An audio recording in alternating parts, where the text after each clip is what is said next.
नमस्कार साथियों, आप सभी का हार्दिक स्वागत और अभिनंदन आपके अपने लाइव पॉइंट यूट्यूब चैनल में। तो साथियों, बात करते हैं आज एक और नई विज्ञप्ति जिसका पहले शॉर्ट नोट जारी हुआ था। क्या हुआ था? एनएम भर्ती का शॉर्ट नोट जारी हुआ था। वो मैंने एक वीडियो के माध्यम से आपको बता दिया, आपने देखा भी है।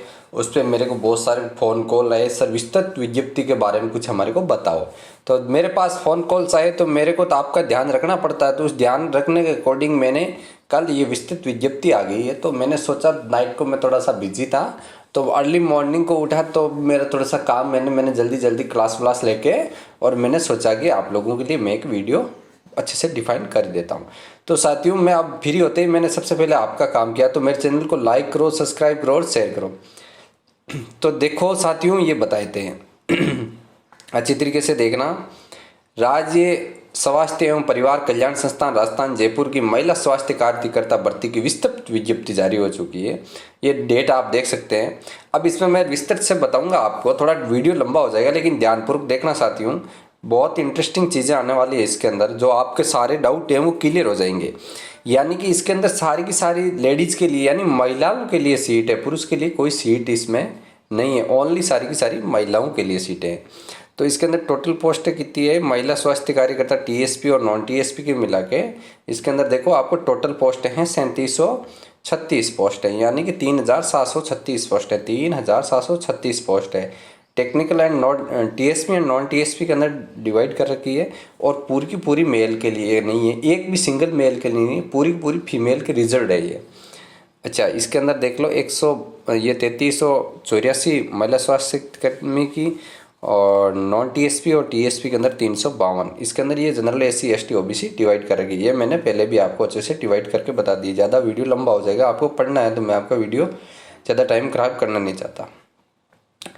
क्या क्या होना चाहिए? विज्ञप्ति का मूल, यानी राजस्थान का मूल निवासी होना चाहिए फॉर्म भरने के लिए, और मूल निवास उसके पिता के नाम के जारी होगा। विधवा होने के लिए उसको हस्बैंड का मृत्यु प्रमाण पत्र संलग्न करना होगा। और एससी एसटी और बीसी, इनके ईडब्ल्यूएस, इनके लिए उनको गवर्नमेंट, स्टेट गवर्नमेंट से अपने को वो सर्टिफिकेट मिलना चाहिए। 100% महिलाओं के लिए ये देखो, ये जो मैं नियम बता रहा था वो आ गई थी। और महिलाओं द्वारा दिए नियमानुसार में 8% पद विधवा, 2% विद इन विच्छेदन। ये देख लो, ये भी डिग्री वाली ये बातें हैं। आप वीडियो लंबा हो जाएगा। विशेष योग्यजन के लिए, ये खिलाड़ियों के लिए ये देख लो, ये भी नियम 2% वाला हो गया। कार्मिक विभाग की सूचना के भूतपूर्व सैनिकों के लिए भी हो गया। और ये 4% ये भी हो गया। वीडियो लंबा हो जाएगा, मैं शॉर्ट में बताता जाता हूँ आपको। और ये देखो, विशेष योजना की प्रत्यक्ष से मेरिट सूची बनाकर चयनित आवेदकों को मूल जाति वर्ग के आरक्षित पदों के चयनित माना जाएगा। यानी जो आपके पास सर्टिफिकेट होगा, उत्कृष्ट खिलाड़ी के लिए भी ये हो गया। तो जो आपके पास सर्टिफिकेट होगा ना, उसके अकॉर्डिंग ही आपको मानेंगे। नेक्स्ट बात करते हैं अपन इसकी अगले नियम की। तो अगले नियम में ये देखो, आवेदक अगर आर्थिक रूप से अनुसूचित जाति, जनजाति, पिछड़ी वर्ग में कमजोर में उत्कृष्ट खिलाड़ी हो तो उसका भी लाभ मिलेगा। बाहर के राज्य की महिला है, और उसने राज्य के बाहर की महिला, यानी बिहार से लाके कोई शादी कर रहे हो आप लोग, यहाँ से आजकल ट्रेंडिंग में चल रहा है, बिहार वाले शादी कर रहे हो, तो उसका एम्प्लॉयर का भी लाभ नहीं दिया जाएगा। इसलिए उन्हें अनारक्षित वर्ग में, जनरल में रखा जाएगा। और राजस्थान की राज्य पिछड़ा नॉन क्रिमिनल और नॉन क्रिमिनल का भी फायदा। ये तो थे अपने कंडीशन जो बेसिकली हर वैकेंसी में होती है। अब आपकी बात करते हैं सेक्शन की योग्यता क्या होगी। तो आपका 10th स्टैंडर्ड होना चाहिए with nursing, midfield, training, health worker, female, course passed with recognise in Rajasthan counselling B grade. यानी कि आपकी 10वीं तो पास होनी चाहिए, 10th तो आप सभी पास हो, साथ में नर्सिंग का कोर्स भी एनएम किया हुआ होना चाहिए, जो कि राजस्थान के अंदर, यानी कि आपकी राजस्थान गवर्नमेंट ऑथराइज कोई आपकी संस्था है, उस संस्था से होना चाहिए। ये तो था इसके। अब इसके अंदर देखो, देवनागरी लिपि का ज्ञान होना चाहिए। राजस्थान की संस्कृति का ज्ञान नहीं होगा तो क्या करोगे? माध्यमिक शिक्षा बोर्ड से 10वीं होनी चाहिए। और यानी कि आपके कोई राजस्थान स्टेट की कोई स्कूल से नर्सिंग की एनएम किया हुआ होना चाहिए।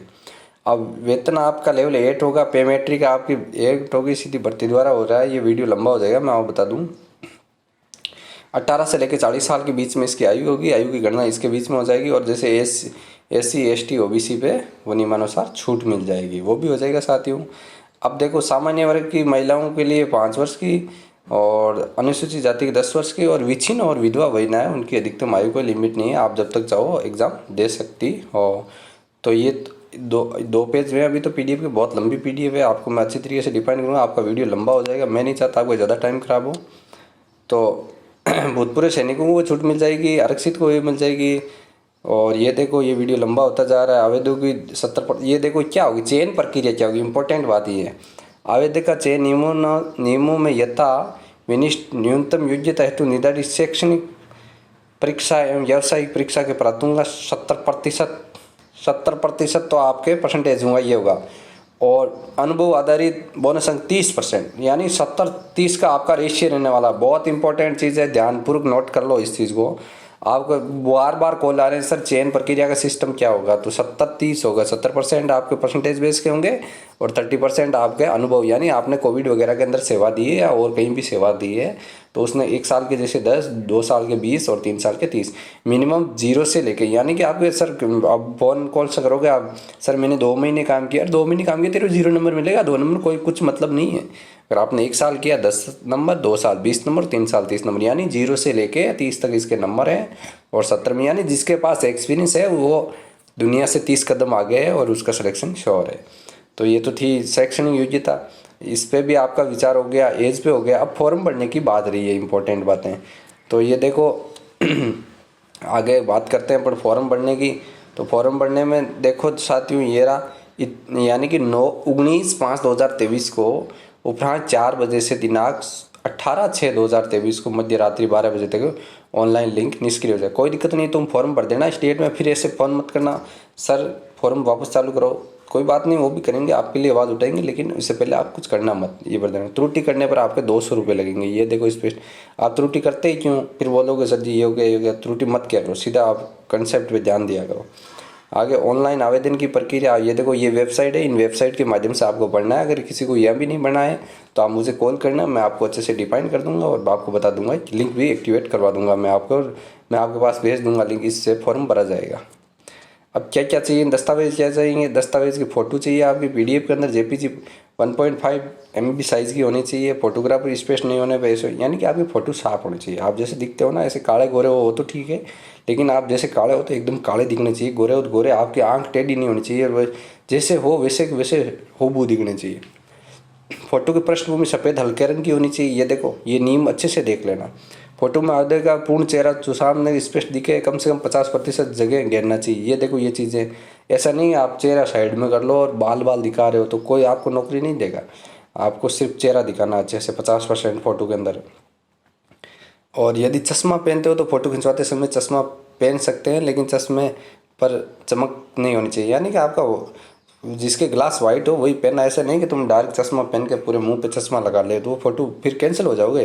फोटो की साइज़ 3.5 cm to 4.5 cm होनी चाहिए। फोटो की पिक्सल 240x320 अधिकतम ये होनी चाहिए। दस्तावेजों के सत्यापन के लिए ये नॉर्मल बातें थी। आप फॉर्म भरोगे तब आप ये काम नहीं करोगे तो आपके फॉर्म भरे ही नहीं जाएंगे। और डॉक्यूमेंट वगैरह वो सही लगाना। ऐसा फिर बोलोगे सर जी हमने सही से डॉक्यूमेंट नहीं लगाए, तो उसमें नहीं तो मैं कुछ कर सकता, नहीं कुछ आप।